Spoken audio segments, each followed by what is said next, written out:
How's it going? If you've stumbled across this, you're at Thatold240guy. I appreciate you checking out my video. Today, I was going to go over what I got in this turd. I kind of like when somebody kind of explains what all they got in a car so you can get like an overall picture of the whole combination. And not that it's some extravagant thing, but just tell you what I'm running in my car.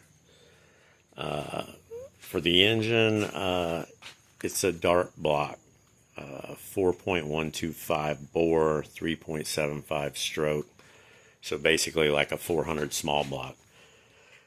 When I first bought this, I had built a 383. I wasn't really worried about punching that block as big as I could make it because I'm going to put nitrous on it. And but I had some wear issues in a couple bores and decided we'd take it up to 400 inch. Some guys take these to 185. I've heard of somebody saying they've gone over 200, but figured I'd go to something, with a standard piston. Well, little did I know or think at the time, nobody's really big on a stock 400 bore with an aftermarket piston. So luckily, CP, I got a set of their Bullet series 12.5 to 1 dome piston. I'm running Scat 6-inch H-beam rods and a Scat forged crank. Hellfire nitrous rings on the pistons. O-ring deck. So I got the O-rings in the block deck surface and receiver grooves cut in AFR CNC eliminator heads. They're a 220 runner, 65cc chamber with a 210 intake and 160 exhaust valve. Camshaft, I'm running a Howard's big bottle nitrous cam. It's 259 on the intake, 275 on the exhaust at 50, 649 lift on the intake, and 642 on the exhaust. AFR stud girdles in the heads, comp stainless 152 roller rockers. That camshaft is recommended for a 250 shot and above, which makes it nice because on motor, it's a turd on motor, but you can drive it around and not worry about detonating all over the place. And but when you're really spraying the house down, it's going to help evacuate the cylinders with all that extra duration on the exhaust. A GZ vacuum pump, that was a real game changer. When I ended up boring this and redoing it, you literally could not keep the oil in this thing. It would leak from everywhere, and the crankcase pressure was just way too high to keep it sealed. But once I put that pump on there, it's been money ever since. McKinney front sump pan and pickup. I used to run my own custom pans that I built, and as soon as I seen one of those new on the internet, which they're impossible to find now, I went ahead and picked that up. But I put my own windage baffles in it and made a crank scraper to try to help. I'm not real keen on the front sump deal, but in this car, it's basically all I could do without ripping the subframe out and changing all that. And it's worked pretty good. Hurricane single plane intake manifold. I seen a write-up a long time ago where I think it was Hot Rod or somebody did like a 20 intake shootout, and that thing was one of the top, if not the top intake. So I picked that up. I'm running an Induction Solutions flowed It started out as a Edelbrock system, and Steve at Induction Solutions, I mean, he designed that for Edelbrock, so sent that kit off to him and had it all flowed. Should do 350 on that plate. I have a second plate underneath. It's a sniper kit. It's not currently plumbed, and I don't need it anytime soon, but that might be hooked up in the future. I'm running a kind of a combination here because of the high pressure pumps in the rear. I'm running a radium to bring down the pressure, and then a Holly regulator to get me down to run like 7 pounds on that carburetor. Running on race fuel with this Brawler 850. I also have a BLP custom built E85 carb. It's a 950. But right now I'm trying to get this thing running good on race fuel.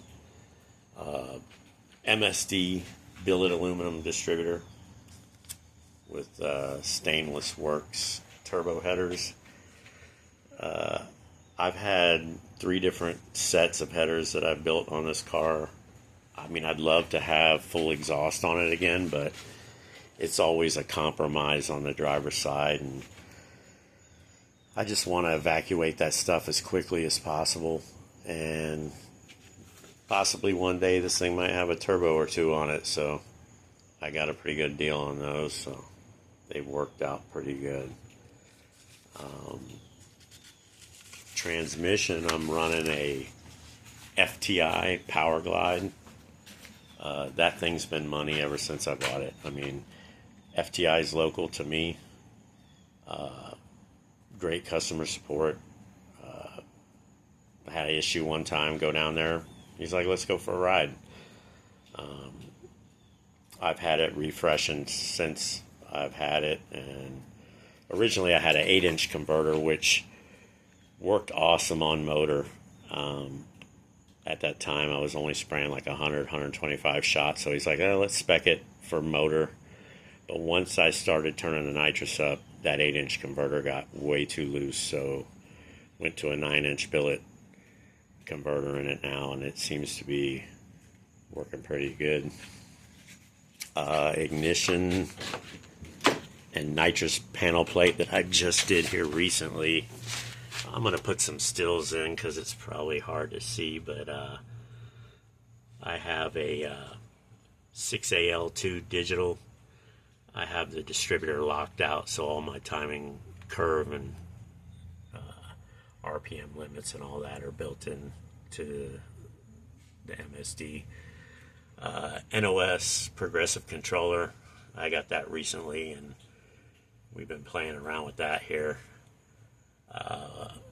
MSD window switch with a MSD HVC2 blaster coil, and I have like a fuel pressure safety switch, and try to make this thing as safe and foolproof for the nitrous as I can, but it's worked so far.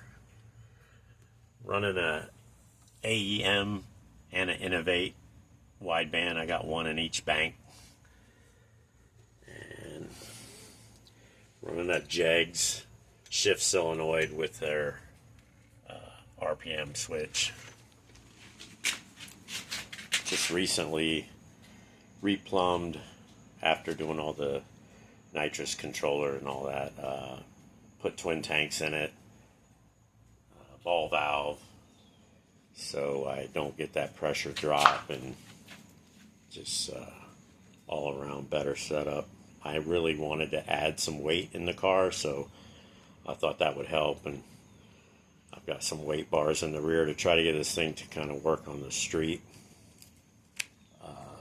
Fuel, I have a fuel cell in the rear with kind of my homemade cell firewall, so motor runs off that.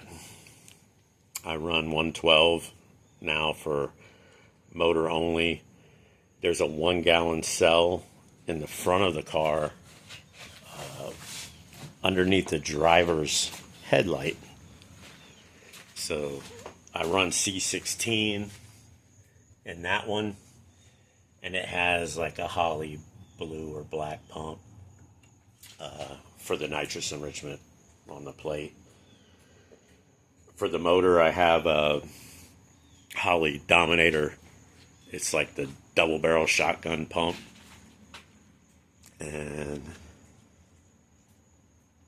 like I said, 112 in the rear, C16 in the front. Just recently put this, like 2 weeks ago, put this new Lexan in. My old one was all cracked up, and it was like 1/8 inch, I think. This is like 3/16. And I also put Rock Rose armor film on it. I figure once it all gets scratched up from taking the glass hood on and off, that I can pull that film and either put a new one on it or, you know, basically be back to a brand new windshield again. That was kind of fun to get on without getting any trash under it. But I mean, it's just a fucking drag car toy, so it turned out pretty decent. But you know, it's like putting a screen protector on your phone, about 100 times worse. My ignition, you know, power disconnect and all that is in the gas door. I usually, if I go to the track, I'll take the door off, but I really didn't want to punch any holes through the back of the car. All the paint and body work and everything was done right here in this garage, and literally I would, like, first thing in the morning, like, I'd have the car all taped off, ready to go, and first thing in the morning I'd wet the driveway down, roll it out, spray it back in the garage, back and forth, back and forth. Fire red flake over the black, and it's all urethane. And for a driveway paint job, it turned out pretty decent. On the roof, the original hood was steel, so up and over the top has like a wide stripe, which is like the, basically when it was black, you would spray water drops all over it with a, you know, just like a mist, and then take a airbrush, or you could use like a low-powered small paint gun, real low pressure, and keep spraying candy on it. And then you'd roll it out in the sun, and when those drops dry, you can clear coat it, and it basically looks like a candied water drop effect. It turned out kind of cool, but I got four corner now. I got one side on now, and they're fixing to come right back off. I'm probably going to do another video. IDS fronts. Viking makes a good coilover, and IDS screws it up. But I'll go into more detail on what it's going to take to make those fit on the car. There's probably a bunch of people running them, and I guarantee you they're knocking and making noise, and when you turn the wheel, the shaft is locked to the camber plate, and you're basically rotating the strut body. And how long's the seal's going to last like that? But that'll be an in-depth. I'll show you what all's going on with them. I have IDS on the rear. They've been working out pretty good. I did a 8.8 IRS conversion on this. I still have the jig here, but basically I modified the subframe myself. Put an 8.8 out of an Explorer in it. Went all through the diff, all new bearings. Put a ratchet locker in there, 456 gears. Went with Dutchman axles. They built me basically you make like a dummy shaft and send it off to them, and they made me a set of their high tough axles. It's a 31 spline, 32 spline, Q45 outers with a Q45 aluminum upright and the Ford inner joint.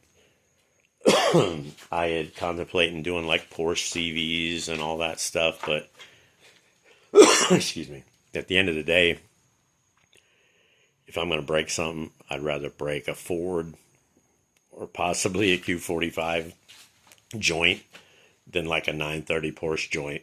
I mean, I could probably get them local anywhere. And this car, when it had the 383 in it with a small kit on it, it ran 950s consistently.